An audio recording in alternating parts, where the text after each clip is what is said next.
Hi everyone, we are Blue under the Gildan of Midway.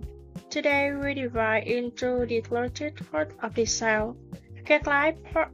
I will focus in detail on analysis of the financial report. This is member of Blue, Nhật, this is Lisa, and three member is Ngọc, Uyên, Quỳnh is me, and Khánh Dương.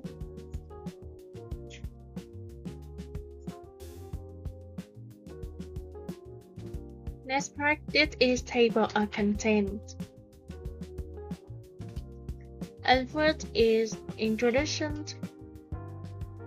And second is financial approach. And third is non-financial approach. And fourth is stock evaluation, investment decision, and last is conclusions and filter. Let's start with introduction. Catlike Port joint stock company CLL. CLL was founded in 2007. It is a strategic joint venture between Saigon Newport Corporation and Ho Chi Minh City Young Volunteer Police Service Company for over 15 years. CLL has been the leading port operator offering full logistics service and pioneering international multimodal transport. A key step was listed on hold in 2014, improving finance and management under Chairman Nguyễn. The port is known for innovation, being named an Apex Transport in 1820 and using the sub-automation system. Regarding the industry overview, the Vietnam shipport sector is entering a strong recovery phase in 2024 to 2025. Specifically, in 9 months of 2024, it purchased 15.4% and import claimed 17.3%. Furthermore, stable FDI in low 8% support cargo volume. The market remains highly concentrated, with Tonkin having 47% share. Currently, there is a trust market divergence. Shipping stocks benefit from high freight rate, while seaports stop out or discount due to slower volume recovery. In terms of market position, Catlike is the largest logistics gateway in the South, handling 82% of Ho Chi Minh City. Its capacity goes get 10.64 million TEU at almost 100% efficiency. The main advantage is its location advantage being close to major industrial hubs, Ho Chi Minh City, Đồng Nai, Bình Dương, along with direct freight connection to Cái Mép. Catlike uses a high-risk business model, mixing port operation and full logistics service. For stock view, the right is the under-discount ratio due to oversupply, but supported by expected growth in logistics and improved U.S. demand in late 2025. Finally, let's cover the purpose and structure of the report. We choose Catlike first because it is the industry gold standard, holding an 82% market share in a major industry. Our goal is to use the SWOT framework to assess the company's strategy and really show its financial health and profitability. Next part, SWOT model analysis. We highlight the 5 main trends. First is Catlike is the largest port system nationally with 26 ports. And second is Dream location connect directly to the industrial zone in Đồng Nai and Bình Dương, helping cut transport costs. And third, the port offer end-to-end service, complete logistics ICT.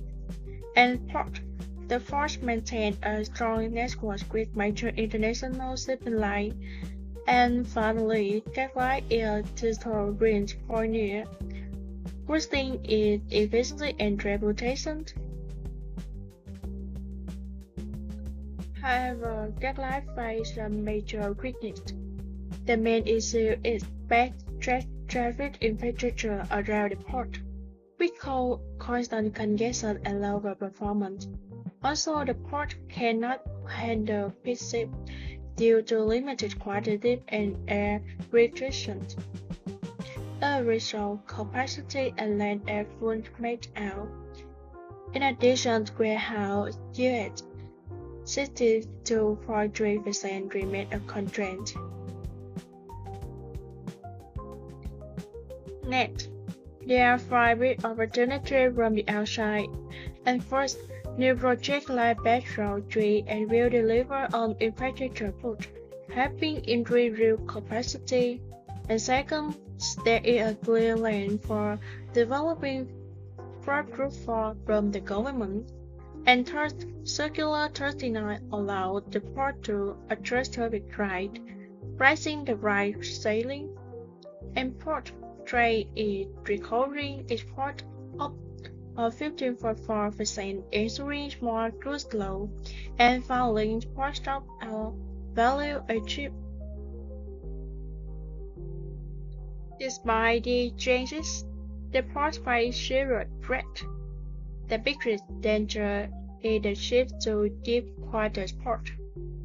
Presently, Ho Chi Minh City cargo share dropped sharply from 61% to 41% from 2009 to 2023, and second, there is oversupply, too much competition from new rival ports.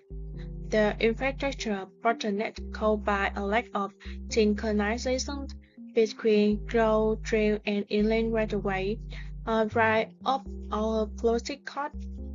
Continue the presentation. I will talk about the financial analysis of Kaklai Port, known as CLL. In this session, I analyze CLL financial health based on the audit consolidated financial statement from 2020 to the first 9 months of 2025. By applying generalist and common size analysis to observe changes over time, as well as the company capital structure, our evaluation focused on 2 key areas. First is financial profitability, second is financial stability.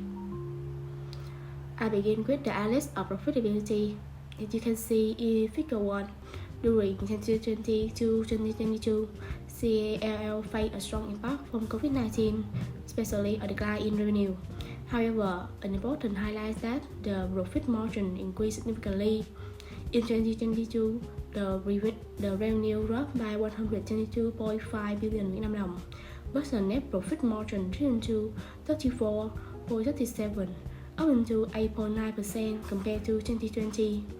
This improvement was mainly driven by digital transformation solutions like EWMS and ePort Mobile, along with broader adoption of EDO system in 2022, which help optimizing operation costs and reduce administrative expense. Overall, even though the revenue was under pressure, profitability remained protected thanks to technology upgrade and better operation efficiency. Moving to the next period, 2023 to 2024, CL benefit from the shift of supply chain away from China and from the expansion of global logistics partnership. However, its profit margin narrowed because of the cost increase and cost investment. In 2023, the cost of goods sold increased by 4.14%, increased selling expense by 171.48%. In 2024, the margin decreased slightly again because of infrastructure investment, including road and yard, totaling up to 61 billion Việt Nam đồng.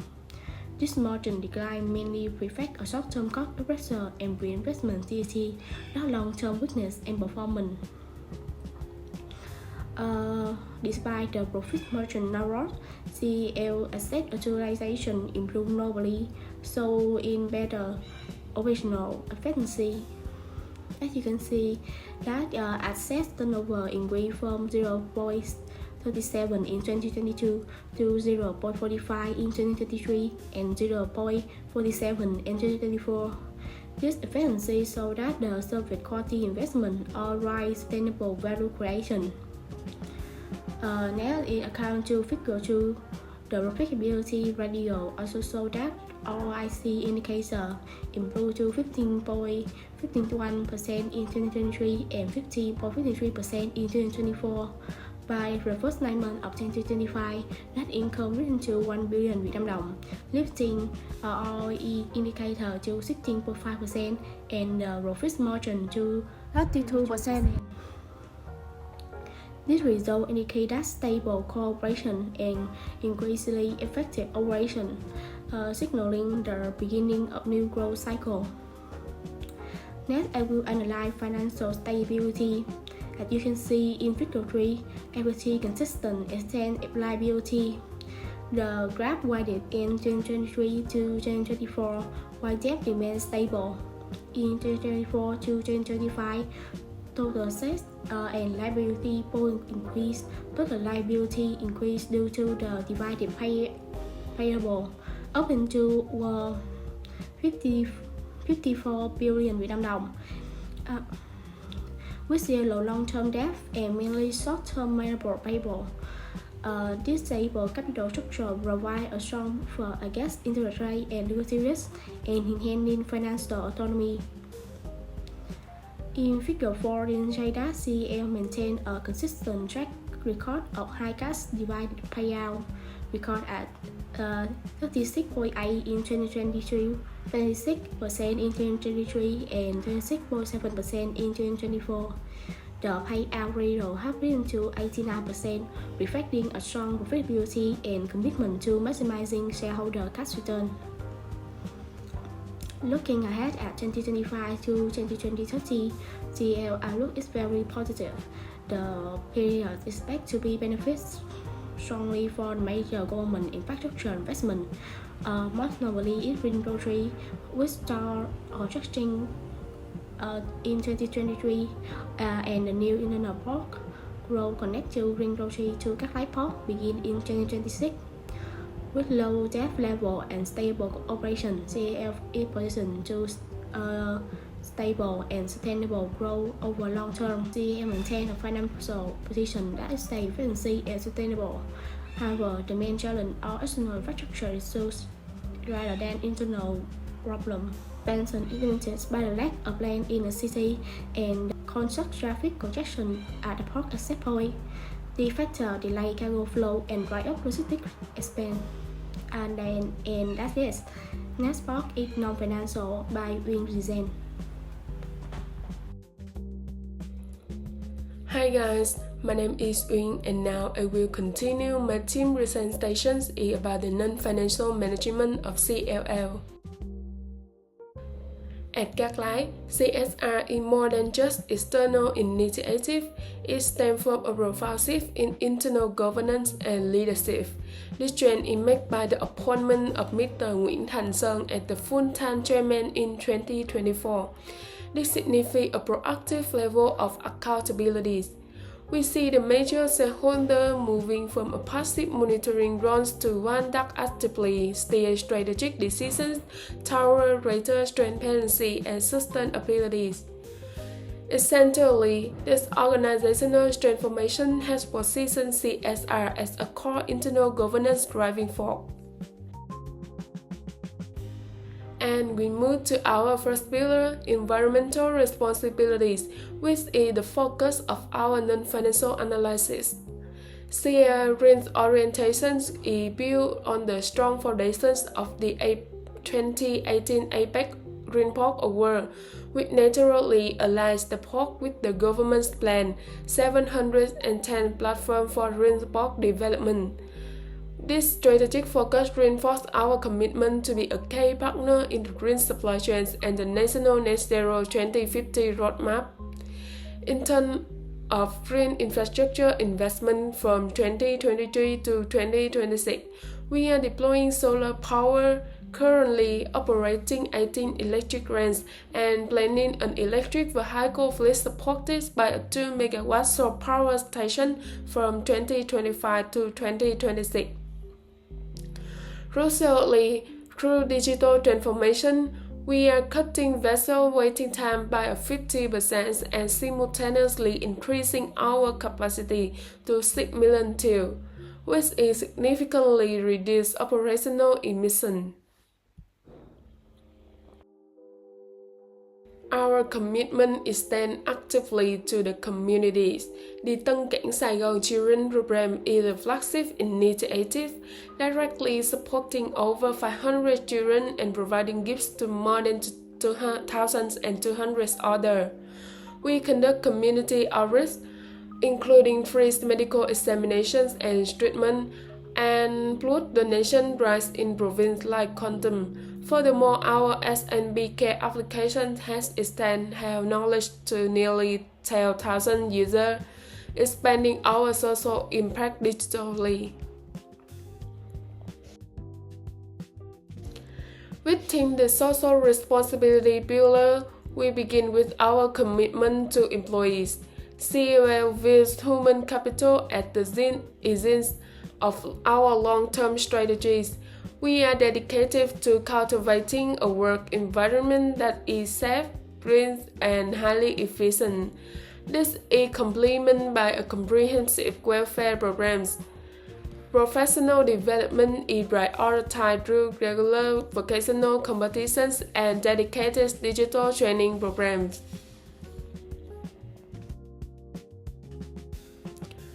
And our economic responsibilities is defined by two key elements: transparency and balance. For transparency and compliance, CLL provides 10 periodic reports annually to various state agencies, covering defense, transportation, environment, and labor matters. This ensures robust national security and regulatory adherence. And for balance, the company skillfully balanced long-term risk investment with shareholder returns, evidenced by a significantly high dividend payout ratio of 98%. In conclusion, Các Lái Board has successfully transformed CSR formally movement into a core operational strategy. Within the trends, the primary strength lies in the successful alignment of reinforced targets, like the APEC Award, which consists operational efficiency driven by digital transformation. We also maintain strong compliance with international standards. However, there are areas for improvement, specifically our environmental goals currently lack quantitative indicators for performance such as specific energy saving ratio. Similarly, social activity needs a better impact measurement system to quantify the total value delivered to the communities. Despite the limitation, the established balance between the operational efficiency, international compliance, and sustainable value creation provides a solid foundation that will reinforce CLL long-term competitive advantage. And my presentation is the end. I would like to invite Khánh for the next part. So now moving on to the last part, which is about the stock performance and stock evaluation of Các Lái. Firstly, looking back at Các Lái performance since 2020, we can clearly identify 4 different phases. First, the liquidity-driven environment of 2020 and 2021 propelled the share price from the 18,000 Vietnam dong up to 24,000 Vietnam dong. However, immediately following this, in phase 2 since 2022, macroeconomic headwinds completely erased these gains, forcing the price back to its baseline. The highlight of this journey lies in phase 3, spanning from 2023 to the mid of 2024, underpinned by a robust expansion in ROE to nearly 16%, the stock staged a spectacular breakout, surging to an all-time high of 38,000 and currently they have entered phase 4. The stock is consolidating around a level of 30,000 Vietnam dong. This represents a necessary boost, allowing the market to re-rate the business valuation. And now, moving on to the valuation. CLL is currently trading at a deep discount with a PE of 10.05 and a PB of 1.72. This valuation reflects a current asset value rather than the future growth potential. And when compared to a market leader like JPDAT, this valuation gap is strategically justifiable. GMD commands a growth premium due to its deep water expansion, whereas CLL's lower multiple reflects market caution regarding capacity saturation in the Ho Chi Minh City area. However, the key insight lies in the comparison with Đình Vũ Port. While both of them trade at similarly attractive PE levels, CLL demonstrates superior value in terms of asset quality, with a PB ratio of just 1.72 compared to Đình Vũ ratio of 2.03. CLL offers a significantly better asset-based margin of safety for investors. And now to conclude my part, the valuation basis of CLL market prices CLL on the current asset value, but not the future growth potential. The key drivers are low PE and moderate PB, reflect confidence in stable cash flows. The future return is high in visibility on sustainable dividend payouts from 2025 to 2026. And now to conclude all of our presentation, my friends, we continue. So let's make conclusions. To conclude our own list, let's summarize the outlook for the fourth phase on financial and non-financial factors. On the financial, the company maintained strong margins and high profitability with ROIC and asset turnover improved, indicating better efficiency. The company is characterized by very low debt and stable cash flow, resulting in a low risk, high reliance profile. For non-financial factors, the foster environmental leadership through its transport initiative and digital optimization. It has strong social program and transparent governance. Recently, CSR is integrated into its core strategy, not just a symbolic effort. And finally, the potential confirm a positive future. The first master plan ensures long-term growth through capacity expansion and stronger connectivity. This goal is supported by key driver new infrastructure, the rising tailwind from Circular 39, and trade recovery. In summary, the overall outlook is positive, scalable, and the risks are manageable. Thanks for listening. It is referent.